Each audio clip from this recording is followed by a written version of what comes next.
Hi, my name is Chris. Welcome to my channel, Faith, Family and Tools.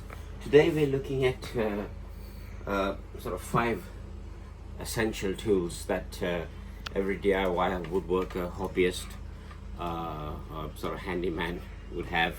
We're not talking about professional woodworkers because then you start going into table saws and bed routers and miter saws and so on. But these you can do most of everything. Every job really. This, we start with the circular saw. You can do straight cuts with it. You can do bevel cuts with it as well. So you can do most of the things you can do.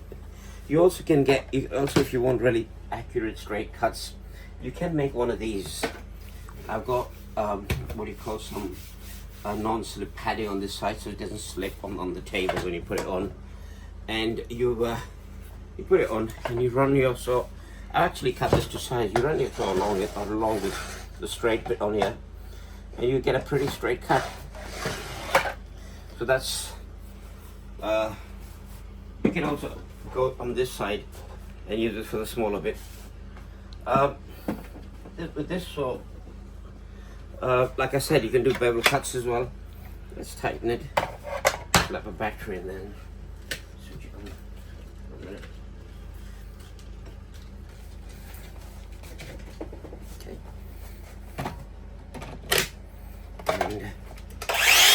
So you got a couple of LEDs on this.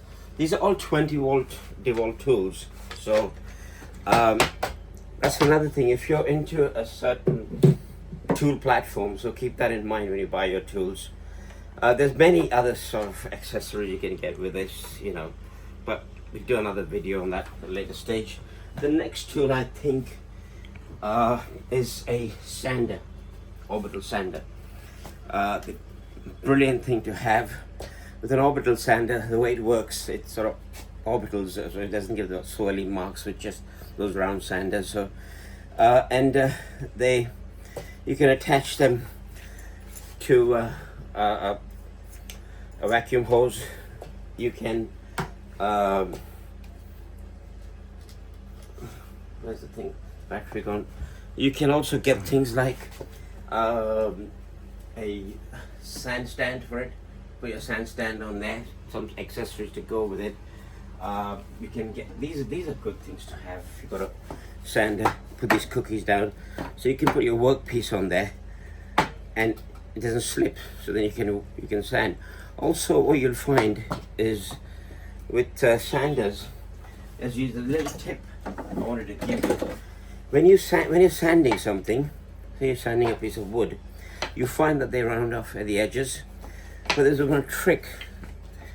What you do is you actually clamp 2 bits of wood with it. So then when you sand, you'll get a flat. You won't get round edges. So that's another thing, a handy tip for a sander. The other thing is mask, another accessory. Another thing over here to keep all your pads and everything in one place. You can get a nice case like this, so you can put your pads in there. I've got some extra pads and the sanding pads, and your sander goes in there quite neat. Looks quite good. So that's the next tool. The next tool I think on the list would be the Orbital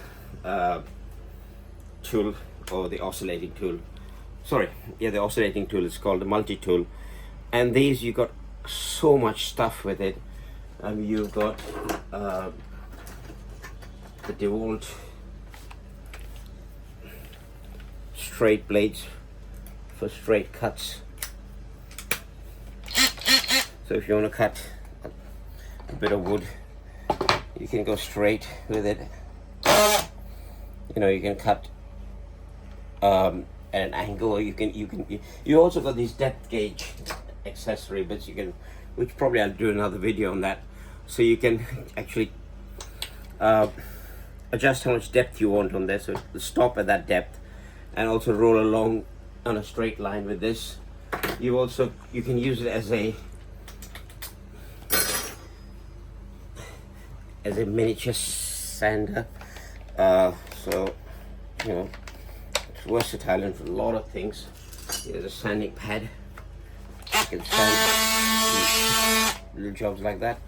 You also got these little sanding pad things for small jobs, for ceramic tiles, and so on. You've got a lot of options with that as well. Much functional. The most important tool over here is one of these, a hammer drill, because you'll be using that more than any other tool.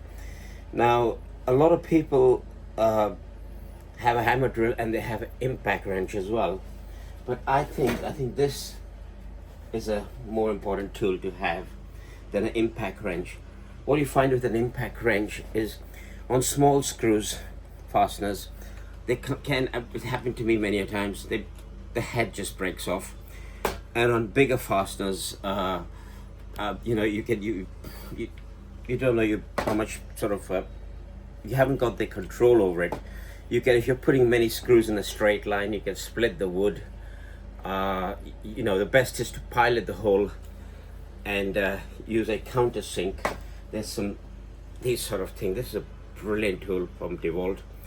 It's a flip. It's called a flip drive. So you drill your hole with this bit, and it's got a countersink in there as well. So you get a drill your pilot hole with the countersink. Then you flip it over and you drill your screw. And what happens is when you countersink your holes and you pilot your hole before you put larger screws, you'll find that you won't be stripping your screws, rounding your screws. You'll also find 9 times out of 10 you won't split your wood and so on. So it's worth. So you know, that's good. I've got an impact driver, but really that's the way, I think, the proper way to do it. Then we've got the nailer, last but not least. This is a brilliant tool to have. I mean, before I had this, I didn't know how I managed really, because I find myself reaching out for this for so many things, fixes around the house, but they're quite powerful. So it's like goes right through. You can see how deep that goes, and you can actually, you've got a multi-function on here, so you slide that over, then you can bump and, you know, carry on with lots, if you want to do lots of nails at one time.